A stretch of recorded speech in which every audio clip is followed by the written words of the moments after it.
Wow, the Steam reviews are not lying. The game is really freaking good. The shooting feels satisfyingly fantastic. The way you can dodge in slow motion effortlessly makes the game way easier than the first level makes it seem. Make no mistake, this is a pretty challenging game.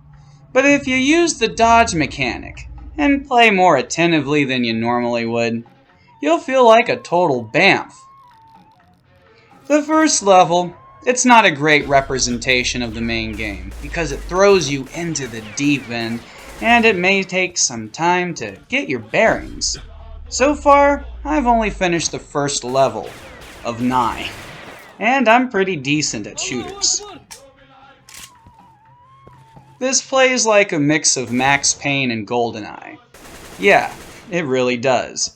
It's a mix of objective-based, slightly non-linear levels and slow-motion precision shooting, which makes for a very unique experience that is even more fun to play than it looks. You have the choice to play in first or third person. I would say first person feels just right. Third is a nice option, but given the intensity of the game, the first-person mode will allow for better aiming and reaction timing, making things a whole lot easier. Now, for the fun bits. This is a very political game, regardless of intention. The intentions do seem to be political in part, although the passion to create an outstanding game was clearly a major, if not the major driving force behind this immensely enjoyable game. Does this game endorse terrorism? No. Do you play a terrorist? Well, that kinda depends on your point of view. If anything, the game enables the player to see another point of view, one that is incredibly unique to gaming as a whole at this point. For a bit of history, the Israel-Palestine conflict has sort of turned both parties into terrorists at times. But, given how the conflict started, it is very difficult to see Palestinians as terrorists.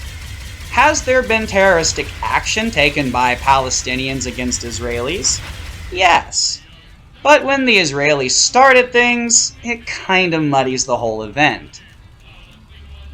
This conflict is not what you think. The truth is that during and after World War II, Israelis returned to their so-called Promised Land. You know, after the whole Nazi genocide thing. So it made total sense to seek a home and to, of course, return to biblical traditions. What does not make sense is to become nearly as, and this might get this review yanked, but to become as bad as those who harmed you. Whew! Might have actually worded that one correctly. Israelis may have a biblical claim to Palestine, but what happened was basically a modern-day version of America's land grabbing the natives' home through terrorism and genocide. There were people already calling that land home. You could have shared it. You could have gone like right next door.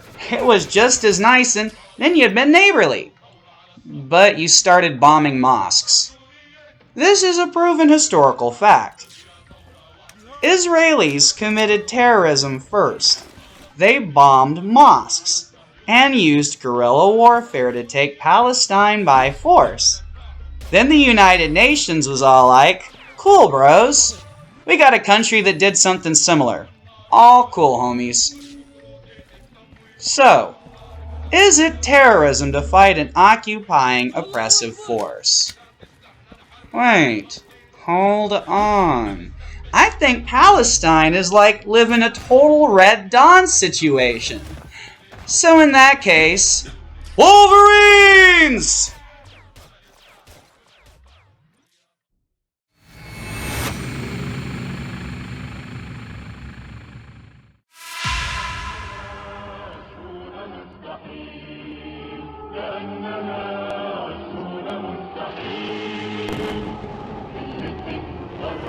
والجليل هنا على صدوركم ضعون كالجبال وفي قلوبكم كقطعة ذلك الصبار وفي عيونكم لوعة من نار هنا على صدوركم ضعون كالجبال نجوع نعرف نتحدى ننشد الأشعار ونملأ الشوارع الغمار بالمظاهرات ونملأ السجون كبرياء ونصنع الأطفال دينا سائرا وضائعين كأننا عشرون مستحيل كأننا عشرون مستحيل بالمثل والرملة والجليد إنا هنا باقون فلتشرب البحر نحرس ظل التين والزيتون ونزرع الأفكار كالخمير في العجين برودة الجليد في أعصابنا وفي قلوبنا جهنم حمراء إذا عطشنا